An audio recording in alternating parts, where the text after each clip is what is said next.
Hello, and welcome to this lesson on calculating the masses of substances in balanced chemical equations by using the grid method. In today's lesson, we will learn how to use mole ratios to calculate the masses of substances shown in a balanced chemical equation. In this lesson, we will explore how to use the grid method. So far, you've become familiar with the concept of the mole and how to interpret chemical equations in terms of mole ratios. Building on this foundation, today's lesson will allow us to precisely calculate the masses of reactants and products. First, recall that balanced symbol equations provide us with the relative amounts of reactants and products involved in a chemical reaction. These amounts are represented by the coefficients in the equation, which indicate the ratio in which substances react and are produced. In the previous lesson, we learned how to accurately identify those molar ratios. Understanding mole ratios allows us to perform mass calculations. For example, if you know the number of moles of one substance, you can use the mole ratio to find the number of moles of another substance and then convert it to mass. Let's illustrate this with an example. Consider the reaction Mg plus 2HCl produces MgCl2 plus H2. How many grams of HCl are needed to react with 24 grams of magnesium? We can construct this grid to help us organize the information. You may notice that will refer to relative formula mass, or MR, instead of molar mass in this video. Both measures are found in the same way and give the same value. First, let's fill in the values we are given in the question. We are told that 24 grams of Mg is used in the reaction and that we want to find the mass of HCl. Let's now fill in the blanks in our grid, which we can work out straight away. This includes our relative formula masses. The relative atomic mass of Mg is 24, which we can find by looking at the periodic table. The MR of HCl is 1 plus 35.5, which gives us 36.5. We can also fill in the mole ratio values by looking at the coefficients in the balanced equation. Magnesium technically has a coefficient of 1, and HCl has a coefficient of 2. Now we can start doing calculations. We can use this triangle, which can help us with which equation to use. The way equation triangles work is as follows. We can think of the horizontal line as representing division and the vertical line as representing multiplication.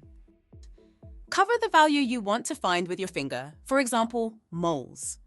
This gives us mass on top of MR, meaning N equals M divided by MR. If we wanted to find the equation to find mass, we cover mass with our finger.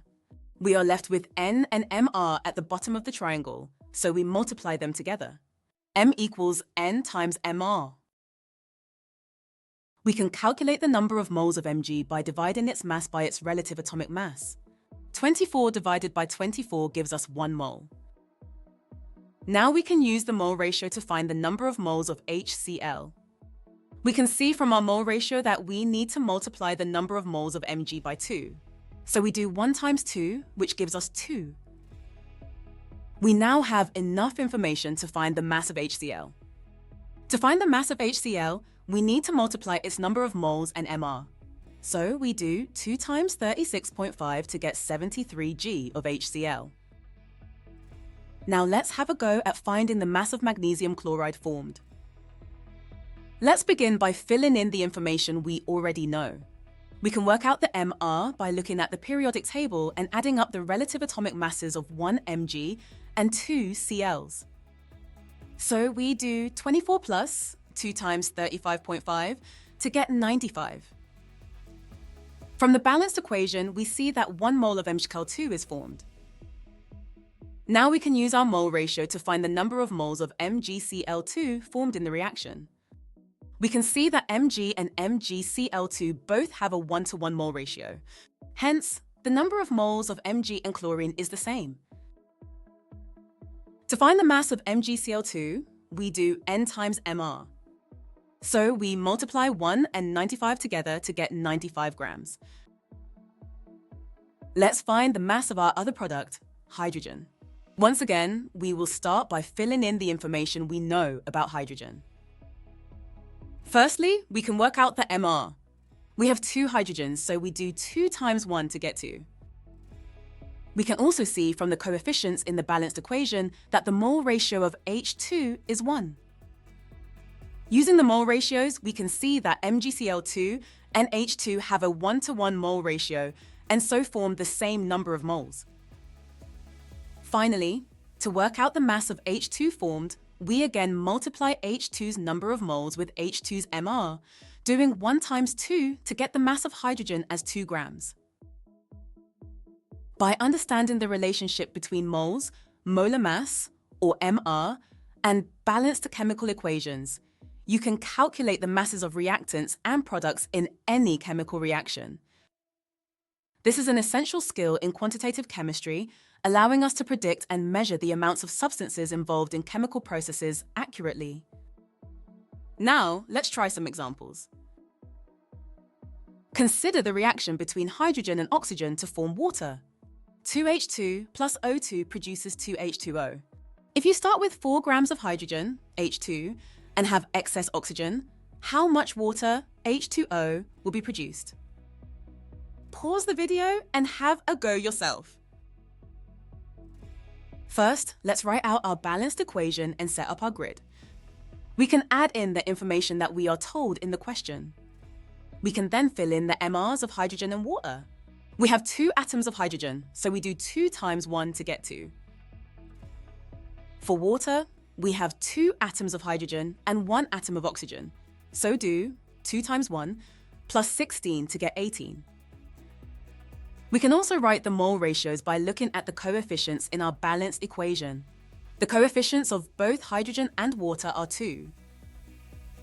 When we have a question like this, we always want to use the limiting reactant to calculate the number of moles. If we use the reactant which is in excess, our answer would be an overestimate. To find the number of moles of hydrogen, we need to divide its mass by its MR. So we do 4 divided by 2 to get 2 moles. We can see that H2 and H2O have the same mole ratio, so they have the same number of moles. To find the mass of water produced, we can multiply water's number of moles with its MR, doing 2 times 18 to get 36. So 36 grams of water is produced. Let's have a go at another question. Given the reaction, N2 plus 3, H2 produces 2 NH3. If you produce 34 grams of ammonia, NH3, how much nitrogen, N2, is required? Pause the video and have a go. Let's write out our balanced equation, draw our grid, and fill in the value given in the question.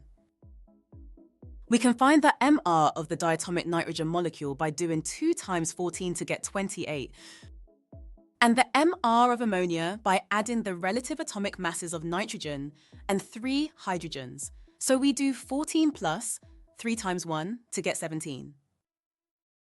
We can also fill in our mole ratio by looking at the balanced equation. To find the number of moles of ammonia, divide its mass by its MR, doing 34 divided by 17 to get 2 moles of ammonia. We can see that nitrogen and ammonia have a 1-to-2 mole ratio. Therefore, we need to divide the number of moles of ammonia by 2 to find the number of moles of nitrogen. So we do 2 divided by 2 to get 1 mole of nitrogen. Finally, we can multiply the moles of nitrogen and MR of nitrogen to find the mass of nitrogen. So we do 1 times 28 to get 28 grams of nitrogen. Finally, let's try one more question.